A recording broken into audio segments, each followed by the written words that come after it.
जय हिंद एवरीवन। आप सभी का स्वागत है एक और नई वीडियो में। तो इस वीडियो में हम जो है देखने वाले हैं आपका जो मॉक टेस्ट नंबर 2 है, इंडियन नेवी एमआर का, उसका कंप्लीट सॉल्यूशन। ठीक है, तो ये वीडियो उसके ऊपर रहने वाली है। और इस वीडियो को शुरू करने से पहले मैं आपको बता दूं, अगर आपने अभी तक ये मॉक टेस्ट को अटेम्प्ट नहीं किया है तो ये मॉक टेस्ट लाइव है, आप जाके पहले इसको अटेम्प्ट करना, देन इसके सॉल्यूशन देखना है, तभी आपके लिए ज़्यादा बेनिफिशियल रहेगा। और अगर आपने नहीं खरीदे हुए मॉक टेस्ट तो आप इसको डायरेक्ट भी देख सकते हो। ठीक है, तो आज की वीडियो को करते हैं शुरू। और ये जो मॉक टेस्ट है आपको पता ही है कि फुल मॉक टेस्ट है, इसमें 50 क्वेश्चन होंगे आपके। और जो सारे 50 क्वेश्चन होंगे एकदम रिलेवेंट रहने वाले हैं। एंड एकदम जो आपका मॉक टेस्ट होता है, पहले 13 क्वेश्चन लगभग आपके होंगे मैथ्स के एंड मैथमेटिक्स, एंड फिर जो अगले जो 14 क्वेश्चन होंगे लगभग, ठीक है, या 12 ले लो, वो क्वेश्चन होने वाले हैं साइंस के। एंड देन बचे हुए 25 क्वेश्चन जो होंगे वो होंगे जीके के। ठीक है, ये आपके फॉर्मेट जो एमआर का रहता है सेम वैसा रहने वाला है। तो आप एकदम अच्छे से लगाना है इस मॉक टेस्ट को। करते हैं वीडियो को शुरू। और उससे पहले मैं आपको शुरू करने से पहले बता दूं, अगर आपने एमआर के टेस्ट नहीं ले रखे हैं तो आप जाके ले सकते हो। ठीक है, ये दो कैटेगरी आते हैं। एक तो कंप्लीट, अगर आपको कंप्लीट जीके की तैयारी करनी है और आपको मॉक टेस्ट भी चाहिए तो ये इसका प्राइस 199 है। एंड अगर आपको सिर्फ मॉक टेस्ट चाहिए, अगर आप एप्लीकेशन में जाके डायरेक्ट देखोगे आपको प्राइस मिलेगा 69। लेकिन अगर मेरे से डीएम करके, ये रहा आपकी यूजर नेम है, इस टेलीग्राम पे मैसेज कर देना तो आपको ये 50 रुपीज में मिल जाएगा। एंड अगर आप हमारे पेड यूजर हो पहले से तो आपको 29 में मिल जाएगा। ठीक है, तो ये थी जानकारी छोटी सी। अगर आपको चाहिए तो आप बाय कर सकते हो, तभी फायदा होगा इस मॉक टेस्ट को लगाने का। ठीक है, तो करते हैं आज की वीडियो को शुरू और मॉक टेस्ट के क्वेश्चंस का सॉल्यूशन करते हैं स्टार्ट। ठीक है, तो कंप्लीट जानकारी मैंने बता दी है और चलिए करते हैं शुरू। तो आपका जो पहला क्वेश्चन है वो है ये। ठीक है, इसको करो। तो सबसे पहले पॉज करके आप ट्राई कीजिए, अगर आपने अभी तक मॉक टेस्ट नहीं दिया है, लेकिन अगर कर दिया है तो आप सॉल्यूशन देखिए डायरेक्ट। ठीक है, तो सबसे पहले जो ये क्वेश्चन कहता है वो कहता है कि एक आयत है। ठीक है, उस आयत की लंबाई को 20% कम की जाती है। कम, ये ध्यान रखना पड़ेगा, वो कम बोल रहा है या ज्यादा, क्योंकि उसी हिसाब से क्वेश्चन आगे बढ़ेगा। एंड चौड़ाई को भी जो 40% से कम किया जाता है। तो हमको ये बताना है कि क्षेत्रफल में जो है ना, अब क्या फर्क होगा इस कम करने के बाद में। ठीक है, तो आपको इसका सबसे पहले देखो, एरिया क्या होता है आयत का। वो जो होता है वो होता है लेंथ, लेंथ इंटू ब्रेथ, आप सभी को पता ही है। ठीक है, तो अब देखो, और दूसरा चीज क्या पता होना चाहिए कि जो ये 20% ही पता होना चाहिए। 20% कितना होता है, फ्रैक्शन वैल्यू में लिखेंगे इसको 1/5। ठीक है, और इसको कमी की जाती है तो ऐसे लिख दो। एंड सेकंड चीज इसको इन्होंने बोला 40%। 40% का मान कितना होता है, 2/5। ये आपको याद होनी चाहिए फ्रैक्शन वैल्यू। ठीक है, जल्दी कर पाओगे फिर इसको। तो अब देखो, ये सबसे पहले अगर ये है तो पहले 5 से 4 हो जाएगी। ठीक है, ये अ, ये बाद का, ये पहले का है, ऐसे लिखते हैं। ठीक है, एंड सेकंड चीज, ये 40% कम हो जाएगी, यानी कि 3/5। और इसको अगर मल्टीप्लाई कर देंगे तो ये हो जाएगी 4×3 = 12 एंड पावा 25। ठीक है, इतनी। और अब अगर ये देखें तो देखो, ये अब फाइनल वैल्यू है कम होने के बाद, और ये वैल्यू थी पहले की। तो कितना घट गया देख लो, अब कितने परसेंट की कमी है, परसेंट डिक्रीज देख लेंगे हम कितनी हुई है। तो वो देख लो, 13 की कमी हुई है कितने पे, 25 पे, और मल्टीप्लाई 100% कर देंगे तो परसेंटेज में आ जाएगा ये। ठीक है, तो ये कितना आ जाएगा, 25 के 100 और 13 52%। तो ये इसका उत्तर हो जाएगा 52%, ऑप्शन नंबर सी। ठीक है, बढ़ते हैं नेक्स्ट क्वेश्चन पे। जो नेक्स्ट क्वेश्चन है वो आपका ये है। ये इसमें क्या दिया है कि आपको दो संख्याओं का अनुपात दे रखा है, ये है 4:5, एंड उसका लघुत्तम समावर्तक यानी कि एलसीएम दे रखा है 180। ठीक है, और दोनों संख्याएं हमको बतानी कि वो क्या क्या है। ठीक है, तो वो देखते हैं कैसे होता है। तो सबसे पहले जो मान लेते हैं कोई भी दो संख्याएं हैं ए और बी फॉर्मेट में, तो उनको जो हम लिखते हैं ना, लिखने का तरीका जो एलसीएम में वो होता है, ये होता है एचसीएफ और ए लिख दिया, एंड एचसीएफ बी। ये ए और बी क्या है, ये फैक्टर है, और ये एचसीएफ लीस्ट कॉमन फैक्टर हो गया, समझ गए ना। तो हाईएस्ट कॉमन फैक्टर यानी जिससे ज्यादा और कोई नहीं ले सकते, तो इस फॉर्मेट में लिखते हैं हम। ठीक है, ये आपको ये पता होना चाहिए। ठीक है, तो अब अगर आगे देखें तो एच सी एफ इनका कितना है, ये एलसीएम है। ठीक है, एलसीएम के की एक आइडेंटिटी होती है जो आपको पता होनी चाहिए, वो क्या होती है, एच सी एफ, ठीक है, इंटू ए इंटू बी। और ये होता है ना, वो होता है आपका एलसीएम। ये आपको याद होनी चाहिए। ठीक है, तो एच सी एफ जो दे रखा है, इसमें दे रखा है, नहीं दे रखा, वो तो हमको याद करना पड़ेगा। एच सी एफ हमको याद करना है। और ए की वैल्यू दे रखी है, हाँ दे रखी है 4, और बी की 5। ठीक है, बी की वैल्यू 5 दे रखी है, और एलसीएम हमको 180 दे रखा है। अगर इसको हम इससे काटेंगे तो 9 पे कट जाएगा। ठीक है, एच सी एफ आ गया 9। ठीक है, तो दोनों संख्याएं अब निकाल सकते हैं हम। ये इसको ए की जगह 9 लिख दो, नहीं एचसीएफ की जगह 9 लिख दो और ए की जगह 4 रख दो। ठीक है, तो 9 चौक 36 और 9 पाँचू 45, ये दो संख्याएं हैं वो। ठीक है, तो कौन सी है? 36 और 45, ऑप्शन नंबर ए ये आंसर हो जाएगा। बढ़ते हैं नेक्स्ट क्वेश्चन पे। जो नेक्स्ट क्वेश्चन है वो ये कहता है कि एक रेलगाड़ी है जो कि इतनी स्पीड से चाल से और इतनी की स्पीड से एंड इतनी की स्पीड से इक्वल, ये आपको ये ध्यान रखना, ये इक्वल सब जो ना ये बहुत ज्यादा मैटर करता है। क्यों मैटर करता है? जब डिस्टेंस इक्वल हो, ठीक है, और स्पीड मतलब अलग अलग हो, तो हम क्या डिस्टेंस को मान सकते हैं, अपने एज्यूम कर सकते हैं अपने ओर से। ये कंडीशन है कि समान होनी चाहिए, समान दूरी, ठीक है, तभी। तो हम एक काम करते हैं, ये मान लिया डिस्टेंस, इसको 3 भागों में डिवाइड कर दो, कर दिया। पहले की स्पीड क्या थी? 20 किलोमीटर पर आवर, ठीक है, लिख ही देता हूँ, यानी बाद में सोचोगे ये क्या लिख दिया। ये 40 एंड ये 120। तो अब एक काम करो, जो कभी भी मानो ना डिस्टेंस, तो इसका काम करना, ये जो एक सबका एलसीएम जो है ना वो मान लेना डिस्टेंस को।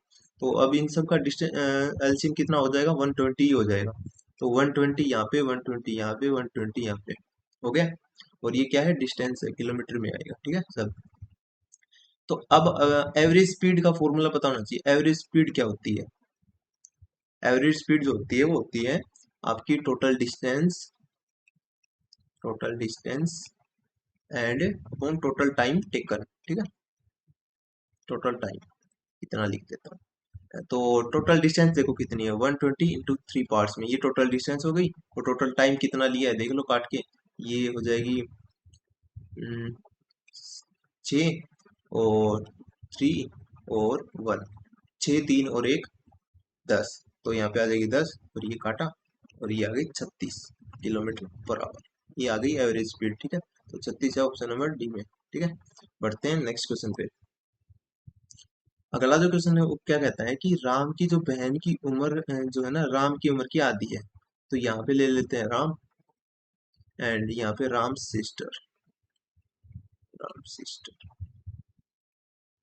ये आधी है, यानी कि इसकी अगर दो है तो इसकी एक। और आगे जब कहता है कि जब राम जो 100 साल का होगा ना, तो उसकी बहन कितनी की उम्र क्या होगी, ठीक है।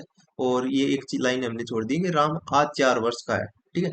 अगर आज राम 4 वर्ष का है, तो उसकी बहन सीधी बात है उसकी आधी होगी, वर्तमान में बोल रहा है ना। तो इसकी बहन 2 साल की है, तो इनके अंतर देखो 2 साल, 2 ईयर का गैप है। अब जब ये राम 100 साल का होगा, तो क्या ये जो इस इनके बीच में जो छोटा बड़े हैं, यानी कि राम की शिशु उससे 2 साल छोटी है, तो ये तो नहीं कि वो 50 साल की छोटी हो जाएगी भाई। जो एज के बीच में डिफरेंस होता है वो हमेशा सेम रहता है। तो जब ये 2 साल 100 साल का होगा ना, तो इससे 2 साल कम, यानी कि 98 साल की हो जाएगी, ठीक है। आप में से कईयों ने तो 50 भी मार दिया होगा, ठीक है। तो ध्यान से, अगला जो क्वेश्चन है वो है कि ए इन्वेस्टमेंट का है, ठीक है। ए ने जो है 70,000 लगाकर एक व्यापार शुरू किया एंड 4 महीने के बाद बी ने 80,000 का। तो एक बात ध्यान रखना, जब भी ऐसा क्वेश्चन आए तो हम जो है ये जो अमाउंट दे रखे इसका हम रेशियो ले सकते हैं, ठीक है। और कभी भी इसका नहीं ले सकते जो टाइम दिया नहीं, ये जो अमाउंट है इसका रेशियो ले सकते हैं। तो 70,000 और हम 80,000 का रेशियो ले सकते हैं, 7 और 8। यहाँ पे लिखो ए, यहाँ पे लिखो ए, नहीं बी, ठीक है। तो यहाँ पे 7 और यहाँ पे 8, ठीक है। अब जो ए है उसने पूरे टोटल 12 महीने तक इन्वेस्ट किया है, और जो बी है उसको 4 महीने बाद आया है, यानी कि उसने जो टोटल इन्वेस्ट किया है ना, वो 4 महीने कम, यानी कि 8 महीने इन्वेस्ट किया। अब काट दो, 4 से काट सकते हैं, 4 दूनी 8, 4 3 12, ठीक है। और कुछ कट रहा है? नहीं, और कुछ नहीं कटा। तो 7 3 21 और रेशियो 8 दूनी 16, 21 रेशियो 16 यानी ए। एक बात ध्यान रखना है, 16 21 भी देर का, क्या पता गलती से लास्ट में एक लाइन लिख देना था बी अनुपात ए का बताओ, तो आंसर बी हो जाता, लेकिन अभी यही पूछा है, ध्यान रखना, ठीक है। अगला क्वेश्चन, 3 लगातार सम संख्याओं का औसत 48 है, वे संख्या याद कीजिए। ये जो क्वेश्चन होता है ना बहुत ज्यादा इजी होता है। कैसे? अब कभी भी आपको लगातार कोई भी 3 संख्या बोल देना, ऐसे लगातार सम संख्या या लगातार विषम संख्या या लगातार 5 संख्या, कोई भी संख्या, जैसे मैं एक एग्जांपल देता हूँ आपको, ठीक है, थोड़ा टाइम लग सकता है लेकिन बहुत कुछ सीखोगे इससे। कोई भी संख्या ले लेते हैं हम लगातार वाली, ले लेते हैं 3 4 और 5। ये कितनी हो गई? 5 6 7 8, 8 और 4 12, 12 और 12 का अगर हम 3 संख्या से डिवाइड करेंगे, इनका एवरेज निकल के आता है 4। क्या सीखे? कुछ दिख रहा है? क्या सीखे कि अगर मतलब जो भी ऐसी सम लगातार हो ना, तो जो उनका एवरेज होता है हमेशा बीच वाली संख्या होता है, ठीक है। वैसे ही 3 लगातार संख्याओं का औसत अगर 48 बोला है ना, तो जो इनके बीच वाली संख्याएं होंगी ना वो 48 होगी, इतना पता है। अब ऑप्शन देखो, इनमें से कौन सी ऐसी है जिसमें बीच में 48 हो। सिर्फ एक ऑप्शन है जिसके बीच में 48 हो, बाकी ये नहीं हो सकता, ये नहीं हो सकता और ये भी नहीं हो सकता। तो आंसर ए हो गया। समझ गए। बढ़ते हैं नेक्स्ट क्वेश्चन पे। अब नेक्स्ट क्वेश्चन पूछ रहा है, एक घनाभ का है कि घनाभ की लंबाई, चौड़ाई और ऊंचाई ये दे रखी है और इसका आयतन बताओ। तो जो आपका घनाभ होता है ना, घनाभ, घनाभ का आयतन क्या होता है, फॉर्मूला, घनाभ के आयतन का जो फॉर्मूला होता है वो क्या होता है, वो होता है L into P into H. ठीक है, तो निकाल दो फटाफट। 4 इंटू 3 इंटू 13, और ये करोगे तो आ जाएगा 156, ऑप्शन नंबर सी। ठीक है, बढ़ते हैं नेक्स्ट क्वेश्चन पे। नेक्स्ट क्वेश्चन जो आया है वो आपको, ये भी बहुत इंपॉर्टेंट है, पूछ सकता है आपके। अभी की बार एसएससी लेगी तो क्या पता ना भी पूछे इतने लेवल का, लेकिन क्या पता पूछ भी ले, तो हम ये करेंगे। ठीक है, तो देखो ये आपको डाटा दिया गया है। ठीक है, ये डाटा आपको ध्यान रखना है क्या डाटा है। ठीक है, अब इस डाटा में आपको मैं एक काम करता हूँ, इसको खुल खोल के एकदम अच्छे से बता देता हूँ ताकि कोई भी क्वेश्चन इस प्रकार का है आप कभी भी गलत नहीं करोगे। ठीक है, देखो, तो दो तीन चीजें होती हैं। एक होता है मीन, दूसरा होता है मोड, और तीसरा होता है मीडियन। ठीक है, मीडियन, इसको बोलते हैं माध्य हिंदी में, इसको बोलते हैं बहुलक, और ये जो होता है ये इसको बोलते हैं माध्यिका। ठीक है, हमेशा याद रखना। जो माध्य होता है ना वो पता है क्या होता है, वो कुछ नहीं होता, वो एवरेज होता है। सीधा एवरेज निकाल दो। ये माध्य अगर आपसे निकालने को कह रहा है मतलब वो एवरेज पूछ रहा है। जो मोड होता है ना बहुलक, वो क्या होता है, जो कोई भी आपको डाटा दिया होगा उसमें जो मोस्ट रिपीटेड नंबर होगा ना, मोस्ट रिपीटेड, वही उसका मोड होगा। ठीक है, अच्छा, और जो मीडियन होता है ना वो क्या होता है, सबसे पहले तो जो भी आपको चीज दे रखी है उसको असेंडिंग ऑर्डर में लगाना है। असेंडिंग ऑर्डर में लगाने के बाद जो उसमें मिडिल नंबर होगा ना, मिडिल नंबर, वो उसका क्या होगा, मीडियन होगा। ठीक है, पहले असेंडिंग ऑर्डर में लगाना पड़ता है यहाँ पे, तब जाके मिडिल वन से वो निकलता है। ठीक है, और अब आपको एक रिलेशन भी याद रखनी है। वो रिलेशन क्या होता है, वो ये होती है कि जो मोड होता है ना, मोड, हाँ मोड, वो क्या होता है, थ्री थ्री मीडियन, 3 मीडियन -2, क्या रह गया आपका मीन, सॉरी क्या हो गया, मीन। ठीक है, ये एक रिलेशन है, आपको याद रखना है। ठीक है, ठीक है, तो जो, अब अगर हम पूछेंगे क्या देखा है, देखो क्या क्या पूछ रखा है इसने, इसने पूछ रहा है कि डिफरेंस बताना है मीडियन में और मोड में। ठीक है, तो मोड क्या होता है, जो मोस्ट रिपीटेड नंबर है, तो मोस्ट रिपीटेड इसमें मेरे को तो 2 ही दिख रहा है, तो मोड जो इसका क्या हो जाएगा, 2। और जो इसका अगर मीडियन निकालें तो हमको पहले इसको असेंडिंग ऑर्डर में निकाल लगाना पड़ेगा। चलो मीडियन निकालते हैं, असेंडिंग ऑर्डर में लगाओ, तो 1, 2, 2, 2, और 3, 4, 5, 5, 6, 7, 8 नहीं है 9। ठीक है, 4 4 8, 11 हो गए, 3 3 6, 3 3 9, 10 और 11। ठीक है, हो गया। तो अब इसका बीच का नंबर निकाल लो, तो 5 संख्या यहाँ से हटा देते हैं, 5 उस तरफ से, 3 4 5। ठीक है, तो ये क्या आ गया, 4। तो इसका मीडियन कितना आ गया, 4। तो 4 में से 2 गए, अल्टीमेटली आ गया आंसर 2। तो 2 कौन सा है, ऑप्शन सी। बढ़ते हैं नेक्स्ट क्वेश्चन। अगला जो क्वेश्चन दे रखा है वो एक क्वेश्चन टाइप का है, इसको सोल्व करना पड़ेगा। ठीक है, तो इसके लिए आपको एक फॉर्मूला पता होना चाहिए, किस कौन सा फॉर्मूला, कि आपके जो पी क्यूब है प्लस क्यू क्यूब है, इसका फॉर्मूला क्या होता है। तो इसका जो फॉर्मूला होता है वो होता है पी प्लस क्यू। ठीक है, P square plus Q square, और यहाँ पे अगर प्लस था तो यहाँ पे माइनस आ जाएगा ए बी।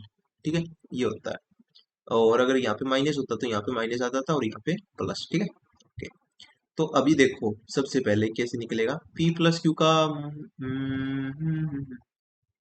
देखो देखो देखो देखो देखो, एक चीज और करनी पड़ेगी हमको यहाँ पे, पहले क्या करनी पड़ेगी, देखो देखो, सबसे पहले p प्लस क्यू दे रखा है ना, इसका एक काम करो, और इसकी वैल्यू 7 दे रखी है ना, तो यहाँ पे भी स्क्वायर कर दो और यहाँ पे भी स्क्वायर कर दो। ये हो जाएगा P square plus Q square plus 2ab is equal to 49, और इतने को छोड़ दो, और ठीक है ये same P square plus Q square plus 2 into A B की हमको वैल्यू दे रखी है, यानी पी प्लस क्यू की, पी क्यू की 5 दे रखी है, ठीक है, 5 इजिकल 49, 5 दूनी 10, इधर जाके 39, ठीक है। तो पी स्क्वायर प्लस क्यू की वैल्यू आ जाएगी 39, ठीक है। पी प्लस क्यू की मान कितना दे रखा है 7, मल्टीप्लाई इसका वैल्यू हमने अभी भी निकाली है 39, और माइनस ए बी यानी कि 7, ठीक है। तो और अब निकालो 7 इंटू, इसमें से 7 निकालोगे 32, 14 भाई 1 7 21 और 22 23, 22, कुछ गड़बड़ कर दी यार हमने। 32, क्या गड़बड़ करी भाई हमने, फिर से देखो। यहाँ पे P square plus Q square plus 2ab equal to 7 को square 49, P square plus Q square plus 2 into A B का मान, यानी पी क्यू का 5 5 दूनी 10, यहाँ पे 39, ये तो एकदम सही है। और यहाँ पे अगर हमने कुछ गड़बड़ की, पी प्लस क्यू का मान 7 है, ठीक है, P square plus Q square, P square plus Q square का मान हमने निकाला 39, माइनस ए बी यानी पी क्यू, यानी कि यहाँ पे 5 आएगा, हमने 7 कर रखा है, ठीक है। तो यहाँ पे भी गड़बड़ हो जाएगी, 5 अगर हो जाएगा तो ये हो जाएगी 34, 7 चौक 28, सलपाई 2, 7 21 22 23, 238, ये ऑप्शन नंबर सी, ठीक है। बढ़ते हैं नेक्स्ट पे। तो नेक्स्ट क्वेश्चन है ये, एक वस्तु को 400 रुपए में बेचकर एक व्यक्ति को विक्रय मूल्य पर, वो हो यहाँ पे ध्यान रखना विक्रय मूल्य बोल रखा है, ठीक है, और 400 रुपए में बेचकर विक्रय मूल्य पर 20% की हानि होती है, ना कि क्रय मूल्य पर, ठीक है, ध्यान रखना। क्रय मूल्य को 25% लाभ पर प्राप्त करने के लिए उसको कितने मूल्य पर बेचना चाहिए, ठीक है।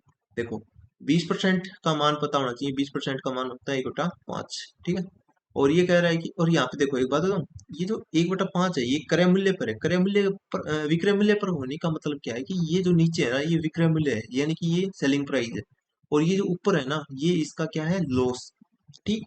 तो मेरे को ये बताओ, अगर ये सेलिंग प्राइस है और इतना लॉस है तो कॉस्ट प्राइस क्या होगा, तो कॉस्ट प्राइस सीधी सी बात है, सेलिंग प्राइस 5 है, उसको लॉस क्यों हुआ, 5 पे बेचने को बेचकर किसी को 1 रुपए का लाभ हानि होती है, तो उसका कॉस्ट प्राइस क्या होगा, ऑब्वियसली बात है 4, ठीक है। 4 क्यों यार, 4 नहीं 6 होगा मैं तो ठीक है, 6 होगा, क्योंकि तभी तो उसको लॉस हुआ है 1 रुपए का, ठीक है। तो ये आ गया 6, और आगे अगर देखें तो 6 आ गया, ये क्या आ गया 6, इसका कॉस्ट प्राइस आ गया, ठीक है, कॉस्ट प्राइस है ये। और जो 400 दे रखी है वैल्यू, वो 5 पॉइंट की वैल्यू दे रखी है, और 6 की हमको निकाल दिया, 5 8 से 48, 480, ये आ गया क्या, इसका सेलिंग प्राइस आ गया, नहीं कॉस्ट प्राइस आ गया, ठीक है, सॉरी, कॉस्ट प्राइस आ गया। अब इस पे कॉस्ट प्राइस पे 25%, 480, और इस 25% होता है, 25% की वैल्यू आपको पता होनी चाहिए, 1/4 होती है। तो ये लाभ पे बेचना है, यानी कि 5/4, 4 एकम 4, 4 दूनी 8, 120, 5 10 1 5 1 600, 600 रुपये उसका आंसर हो जाएगा, ठीक है। बढ़ते हैं नेक्स्ट क्वेश्चन पे। अगला जो क्वेश्चन है वो है कि find the value of that expression, ठीक है। ओके यार, ये भी रोड़ा ही होगा, रुको पेन दूसरा लेना पड़ेगा। तो कौन सा ले, रेड ले लूँ, कौन सा सही रहेगा, ये ले लेते हैं, ठीक है। देखो भाई, सबसे पहले तो हम ये प्लस से इस वाला सोल्व कर लेते हैं, कैसे सोल्व होता है, ये 10, 10 दूनी 20, और 10 दूनी 20, ये आ जाएगा, इतने की वैल्यू जो आ जाएगी ना, इतने इतने की, वो आ जाएगी 1/4, ठीक है। अब इसकी सोल्व करते हैं, अगर इसको सोल्व करेंगे, 0 से 0, ये 4 से कटेगा नहीं भाई, ये भी अलग ही होगा, तो इसको लिख सकते हैं हम, इसको लिख सकते हैं, क्या हो गया, 150 इंटू 3 और अपॉन 4, ठीक है, 150 3, 450, 1/4 प्लस 450 अपॉन 4 एलसीएम, तो 1 प्लस,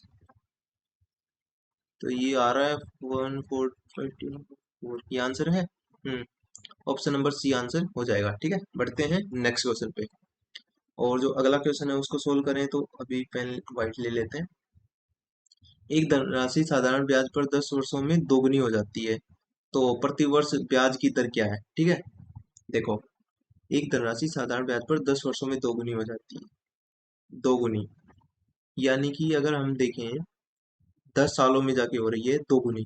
एक तो उसका क्या होता है, प्रिंसिपल, और एक होता है सिंपल इंटरेस्ट। दोगुनी होने का मतलब क्या है कि उस पे वो उसमें एक जो है सेलिंग प्राइस आ जाता है। सेलिंग प्राइस क्या बोल रहा हूँ यार, सिंपल इंटरेस्ट आ जाता है, ठीक है।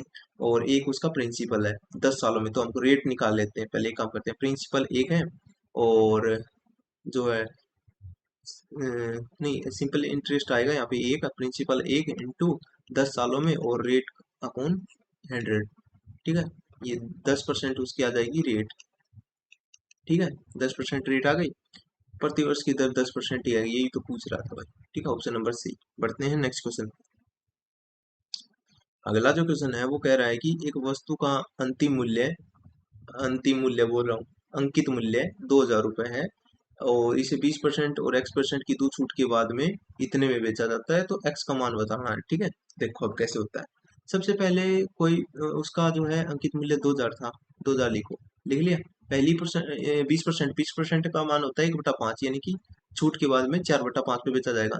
और अगली मान लो 100 थी और 100 में से x% इतने की छूट के बाद इतने में बेचा जाएगा, और इसकी वैल्यू दे रखी है इसने ये। पहला तो ये होता है और दूसरा होता है कि आप ऑप्शन से भी कर सकते हो, ठीक है। ये कैलकुलेटिव होता है ऑप्शन से, मतलब लेकिन टाइम वहां पे भी लग सकता है, लेकिन क्या पता आ जाए आपका पहले में हो रहा है, क्या पता है ना दूसरे में भी और तीसरे में भी, ठीक है। तो इसलिए ये हम यहाँ से ऐसे करके दिखाता हूँ आपको, ठीक है। तो अभी 2 जीरो से 2 जीरो गई, 5 चौके 20, 4 चौके 16 और इंटू 100 - x की वैल्यू आ गई 1640, ठीक है। तो 1600 - 16x इज इक्वल टू 40। तो 16x की वैल्यू जो आ जाएगी वो आ जाएगी, इसमें से 1440 घटा दो, 0 4 2 240, और अब इसको काट लो, कितने पे कटेगा? कुछ गड़बड़ तो नहीं की क्या यार हमने? 20% 2,000 था, ठीक है। 2 जीरो से 2 जीरो गई, 5 चौके 20, 4 चौके 16, 1600 हो जाएगा और -16x, ठीक है। ये इधर 16x हो गई, ये इधर मिलाएंगे तो 0। ओके ओके ओके, यहाँ पे गड़बड़ गई, 10 में से 4 गए 6, और असल 100, यहाँ पे 160 आएगा, ठीक है। और x से करेंगे तो x की वैल्यू आ जाएगी 10%, ठीक है। तो इसकी वैल्यू आ गई ऑप्शन नंबर सी। बढ़ते हैं नेक्स्ट क्वेश्चन पे। तो अब होती है हमारी साइंस शुरू, ठीक है। तो साइंस का जो पहला क्वेश्चन है कि भोजन का पाचन मुख्यतः किस अंग में होता है? पहला क्वेश्चन है ये। तो जो आपको बताऊं, भोजन का जो मेन आपका पाचन होता है वो आपकी स्मॉल इंटेस्टाइन में होता है, छोटी आंत में। और एक फन फैक्ट ये है कि छोटी आंत का नाम वैसे तो भले ही छोटी आंत हो, लेकिन ये बड़ी आंत से भी बड़ी होती है, समझ गए। और बढ़ते हैं नेक्स्ट क्वेश्चन पे। अगला क्वेश्चन है, आपके मानव के शरीर में लाल रक्त कणिकाओं का निर्माण कहाँ पे होता है? ठीक है। तो आपके जो व्हाइट ये जो रेड ब्लड आरबीसीज जो होती है ना, आरबीसीज, उनका जो होता है निर्माण, वो आपके अस्थि मज्जा यानी कि बोन मैरो में होता है, ठीक है। एंड आपका इनके मेरे को ये बताओ, आरबीसी और डब्ल्यूबीसी, व्हाइट ब्लड सेल, इनका जीवन काल कितने का होता है? जो आरबीसी होता है उसका एक जीवन काल 120 डेज का होता है, ठीक है। एंड ये आपका 13 डेज या 30 to 14 डेज का इनका होता है, डब्ल्यूबीसी का, ठीक है।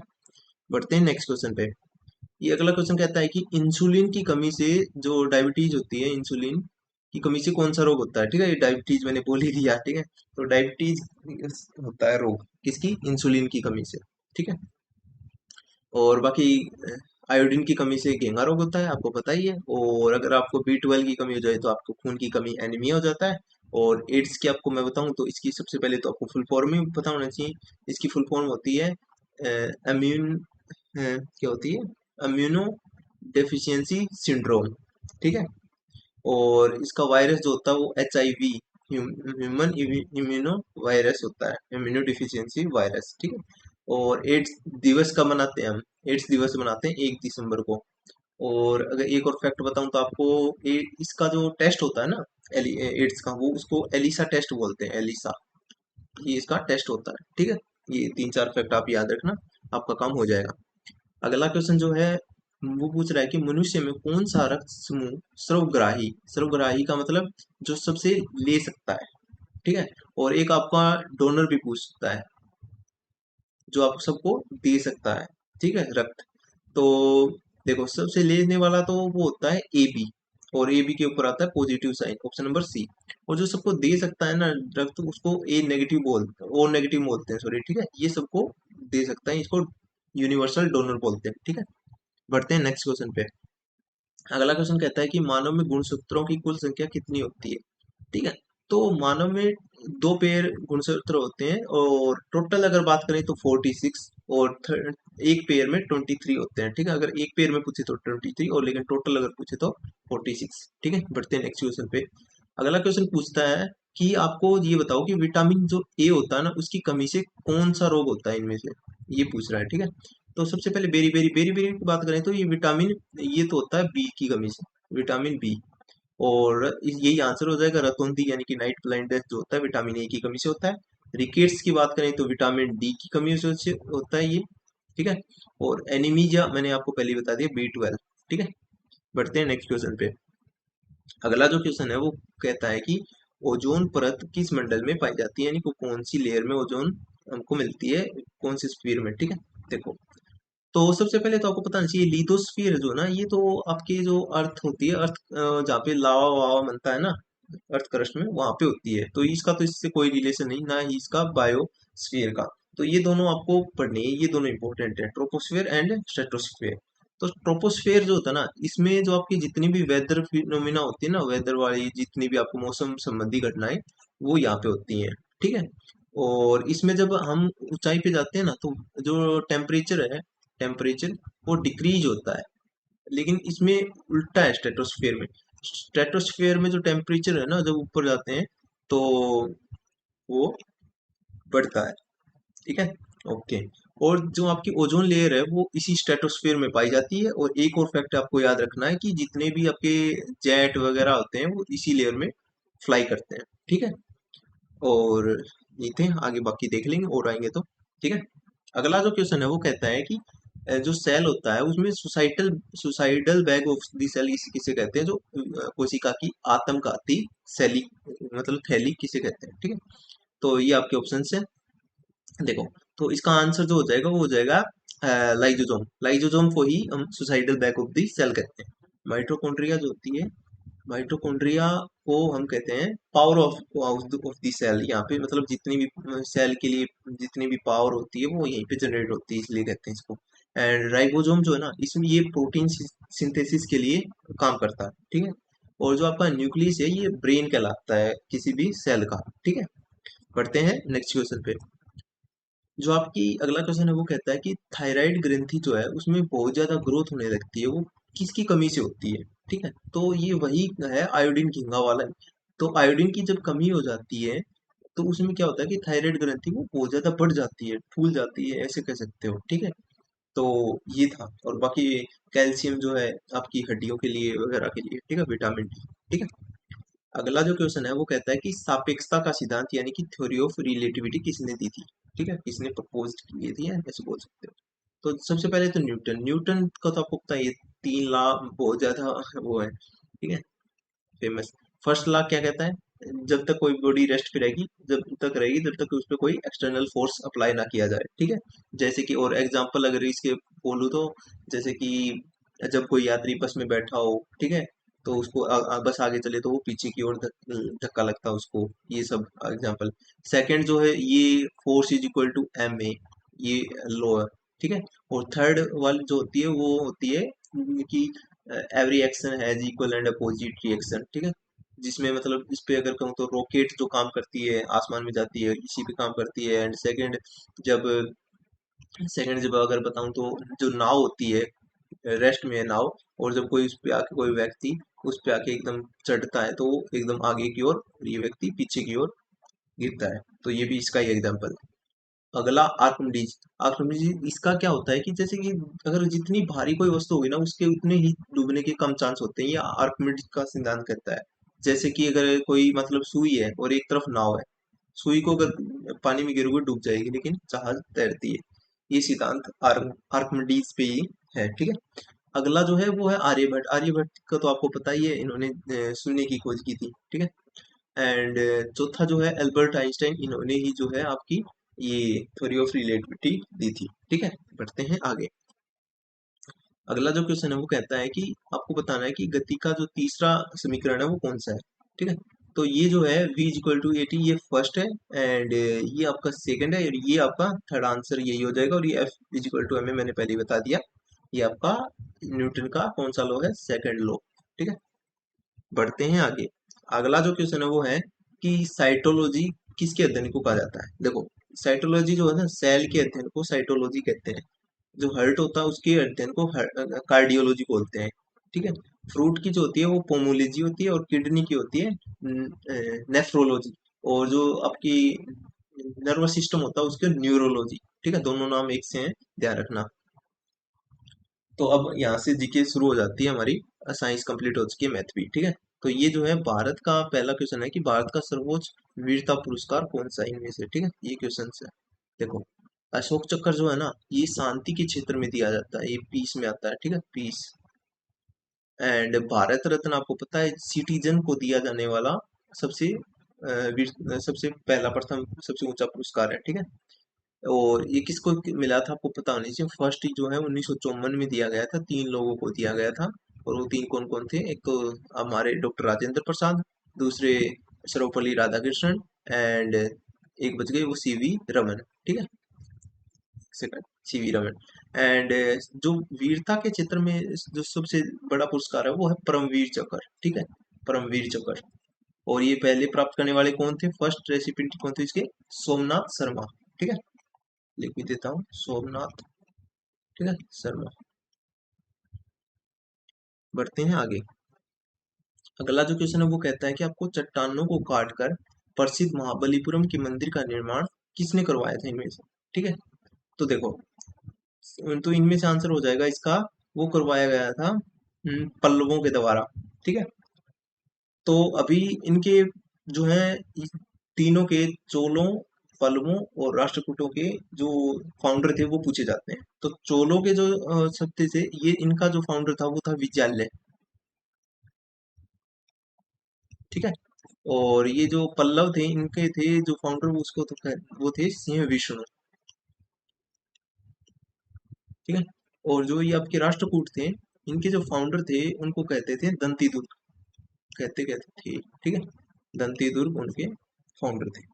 बाकी मराठों के तो आपको पता ही है, शिवाजी महाराज जी, ठीक। बढ़ते हैं आगे।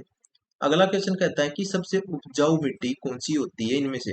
देखो, लेटराइल सॉइल जो होती है ना, ये जहाँ पे रेनफॉल बहुत ज्यादा होता है वहां पे होती है, ठीक है। मेनली तमिलनाडु, वहाँ पे जहाँ पे केरल, वहाँ पे जहाँ पे बहुत ज्यादा बारिश हो वहाँ पे पाई जाती है, ठीक है। तो यहाँ से क्या होता है कि इसमें बारिश के कारण इसके जितने भी मिनरल्स होते हैं वो बह जाते हैं, और ये ज्यादा फर्टाइल नहीं होती, ठीक है। अगली है black soil. Black soil no doubt बहुत, इसको रेगूर मिट्टी कहते हैं, पहले तो फैक्ट पता है, रेगूर मिट्टी भी इसी को कहते हैं। दूसरी, कपास की खेती के लिए बहुत ज्यादा बेनिफिशियल है, ठीक है। ये आपको पता होना चाहिए, फर्टाइल होती है, लेकिन इससे भी फर्टाइल होती है एलुविल सोइल, ठीक है। एलुविल सोइल जो है इससे भी फर्टाइल होती है। तो इसका आंसर जो होगा सबसे बेस्ट वो एलुविल हो जाएगा। और लाल मृदा, ये भी मतलब जहाँ कम बारिश हो वहाँ पे पाई जाती है, मेनली ये तमिलनाडु वाले इलाके में वहीं पे, ठीक है। एंड अगला क्वेश्चन जो है वो है कि चित्रलेखा जो थे उसके रचयिता कौन थे, ठीक है, या थी बोल दो। ठीक है। तो इसकी जो चित्रलेखा की रचयिता थी वो महादेवी वर्मा, ठीक है। बढ़ते हैं आगे, इसमें कुछ ज्यादा जानने वाला नहीं है।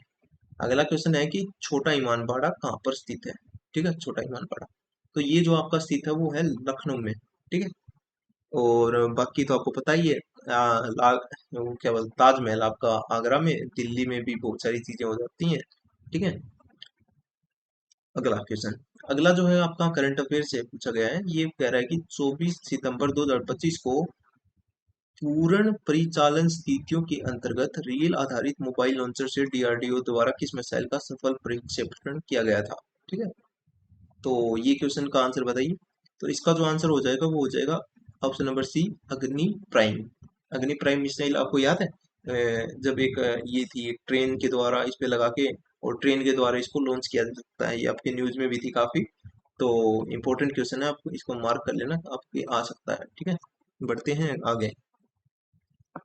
अगला जो क्वेश्चन है वो है कि ध्यान रखना इस क्वेश्चन में, ये क्वेश्चन कह रहा है कि कांग्रेस सोशलिस्ट पार्टी की स्थापना कब हुई। ठीक है, ये क्वेश्चन ये नहीं कह रहा कि कांग्रेस की कब स्थापना हुई, आप कांग्रेस से इसको कंफ्यूज कर सकते हैं। कांग्रेस की स्थापना तो 1885 में हुई थी। ठीक है, लेकिन इसकी जो स्थापना हुई थी ना, कांग्रेस सोशलिस्ट पार्टी, इसकी स्थापना हुई थी 1934 में। ठीक है, बाकी 1928 में तो आपको पता ही है क्या क्या हुआ था, बारडोली सत्याग्रह वगैरह हुए थे। ठीक है, एंड बढ़ते हैं आगे। अगला जो क्वेश्चन है वो कह रहा है कि सुप्रसिद्ध प्राचीन चिकित्सक चरक किसके राज दरबार में रहते थे। ठीक है, in whose royal court did the famous ancient physician Charaka serve. ठीक है, तो इसका आंसर जो हो जाएगा वो हो जाएगा option number C, Kanishka. Kanishka के राज दरबार में ये रहते थे और एक बहुत ज्यादा चिकित्सक थे ये। ठीक है, बाकी आपको पता होना चाहिए चंद्रगुप्त मौर्य जो थे, मौर्य वंश के संस्थापक, जो चाणक्य के साथ मिलके इनके प्रधानमंत्री वगैरह उनके द्वारा ही बनाए गए थे, ये मेनली याद होगा आपको, धनानंद गौड़ा के। तो ये वही है। ठीक है, बाकी चंद्रगुप्त द्वितीय जो है ये गुप्त वंश के हैं, ये मौर्य वंश से कंफ्यूज मत करना। ठीक है, और विक्रमादित्य की उपाधि भी इनकी ही थी। ठीक है, बढ़ते हैं आगे। अगला जो क्वेश्चन है कि अंधे लोगों की पढ़ने की लिपि को क्या कहा जाता है। ठीक है, तो अंधे लिपि आपको पता होगा, अंधे लिपि की लिपि जो होती है ना उसको ब्रेल लिपि कहा जाता है। अब मेरे को आप एक क्वेश्चन बताओ कि ब्रेल एक दिवस भी होता है, इंटरनेशनल ब्रेल डे। ठीक है, ये कब मनाया जाता है, तो ये बनाया जाता है आपका 4 जनवरी को, याद रखना। ठीक है, ये भी इम्पोर्टेंट है। अगला जो क्वेश्चन है वो है कि गुप्त संवत जो है किसके शासनकाल में शुरू हुआ था।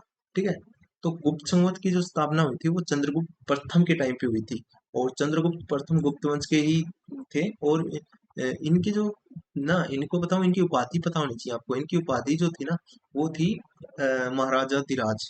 ठीक है, महाराजा धीराज। याद रखना जो पिछला मैंने बताया था ना वो विक्रमादित्य, वो चंद्रगुप्त सेकंड की थी।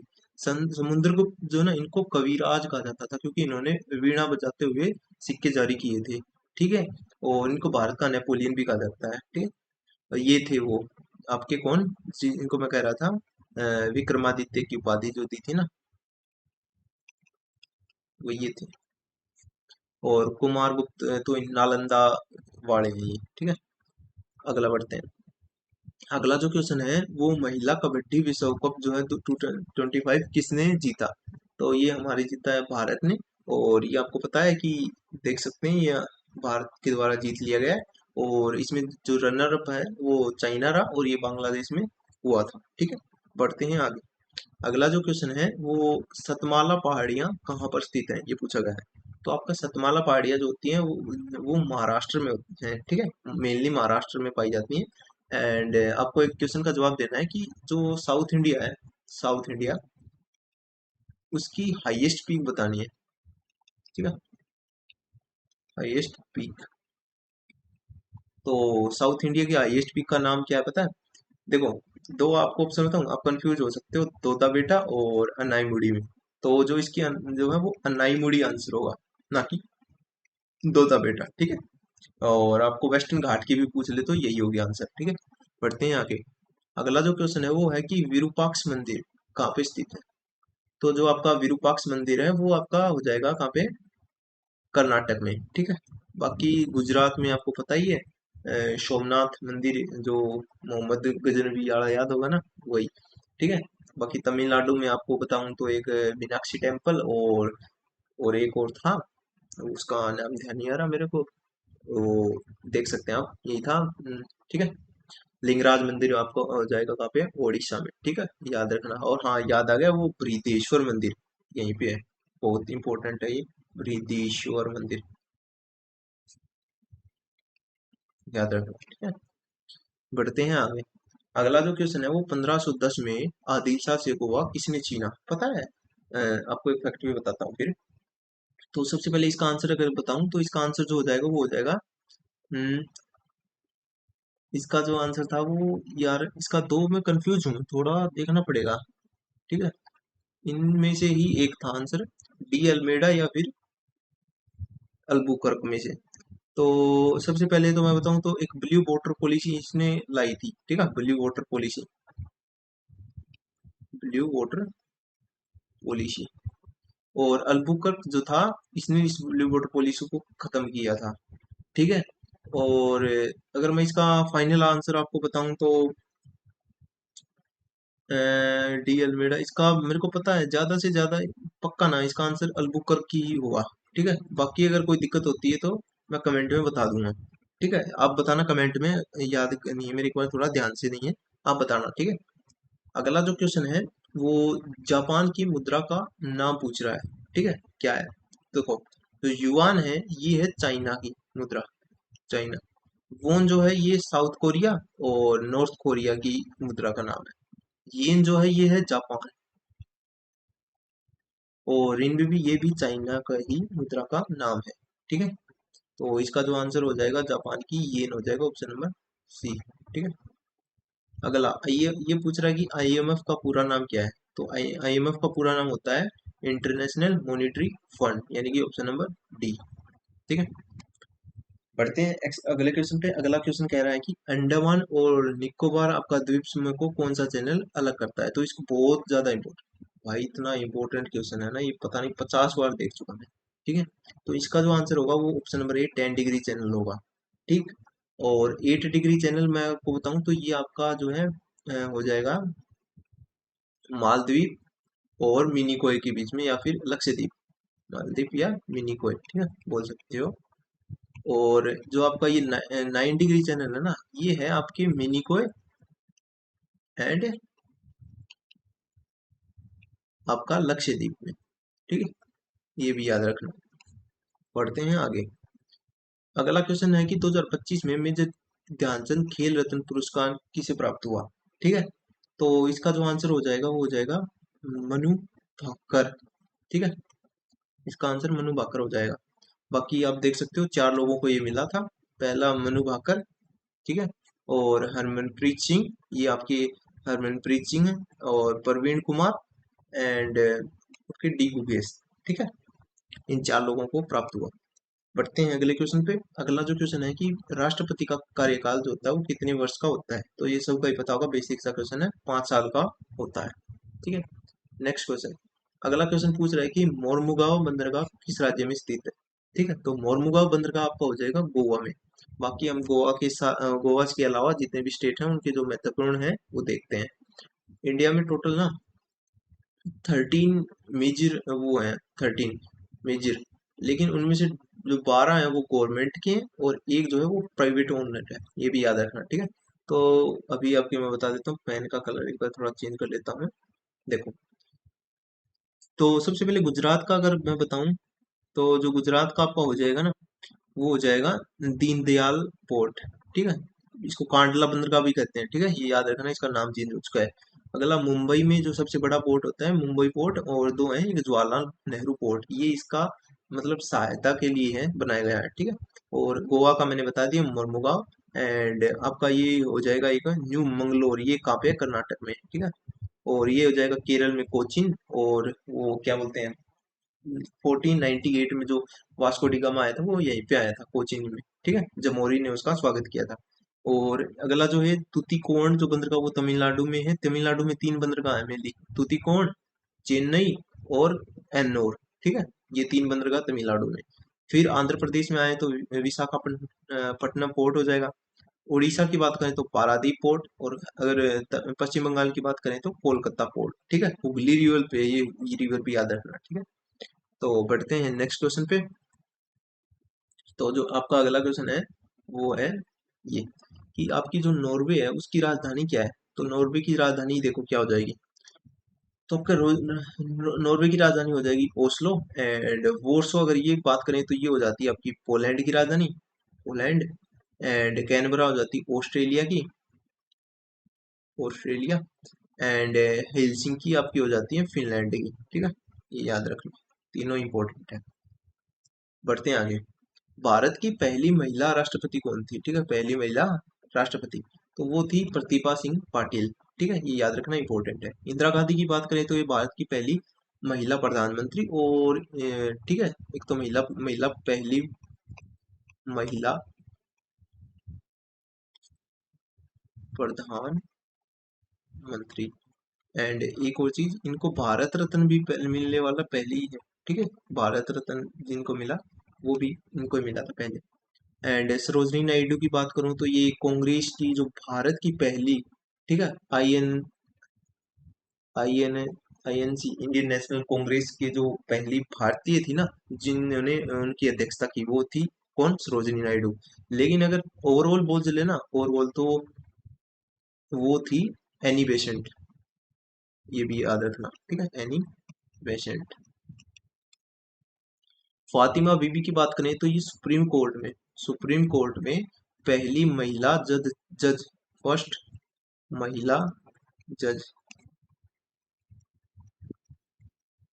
एक बात बताऊं, ये जज थी ना कि चीफ जस्टिस, ठीक है, तो ये भी याद रखना। ठीक है, बढ़ते हैं नेक्स्ट पे। अगला जो क्वेश्चन है वो आपका पूछ रहा है कि कान्हा राष्ट्रीय उद्यान कहाँ पे है। ठीक है, कान्हा, तो ये हो जाएगा आपका मध्य प्रदेश में। बाकी अगर मध्य प्रदेश की और बताऊं तो आपको मैं बताऊं तो पेंच, बांधवगढ़, और पेंच हो गया, पन्ना, ठीक है, और कूनो, ये सब कहाँ पे है? मध्य प्रदेश में। कर्नाटक की बात करूँ तो बन्नेरघट्टा हो जाएगा। ठीक है, और एक आध और होंगे, ध्यान नहीं है अभी वो ज्यादा। उत्तराखंड की बताऊं तो राजा जी, और एक इसकी यहाँ पे याद रखना है, गिर राष्ट्रीय उद्यान है।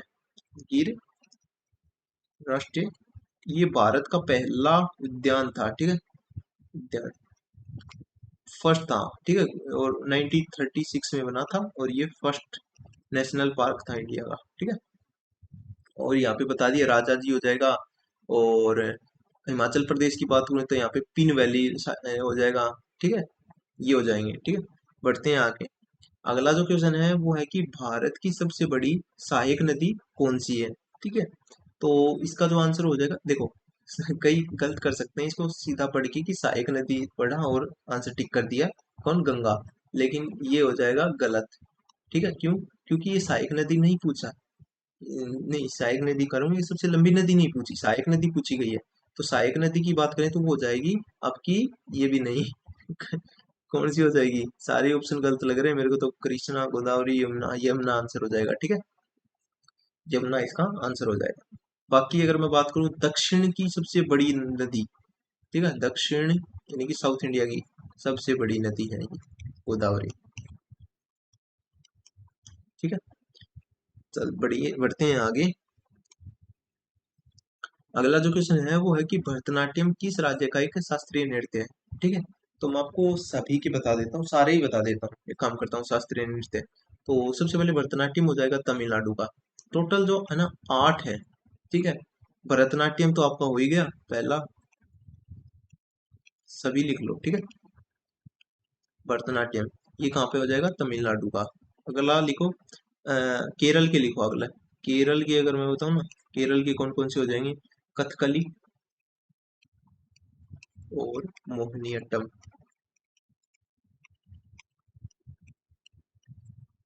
दो हो जाएंगे। ठीक है, केरल में।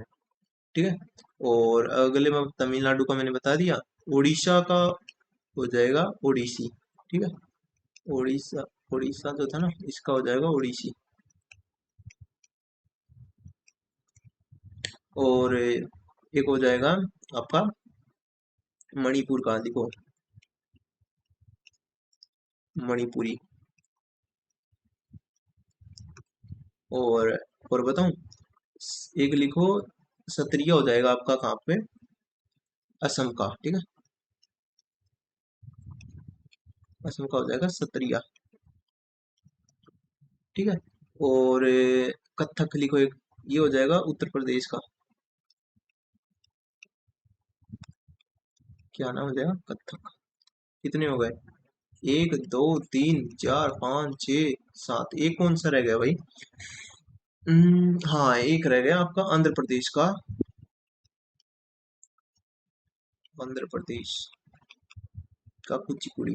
ठीक है,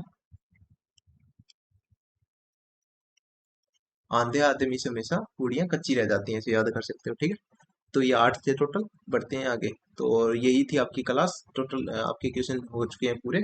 तो क्लास कैसी लगी? अगर आप ऐसे ही चाहते हो तो एक प्यारा सा कमेंट जरूर करना। ठीक है। तो ये थी क्लास। जय हिंद जय भारत। और आपके लिए एक छोटा सा। ठीक है। मिलते हैं नेक्स्ट मॉक में।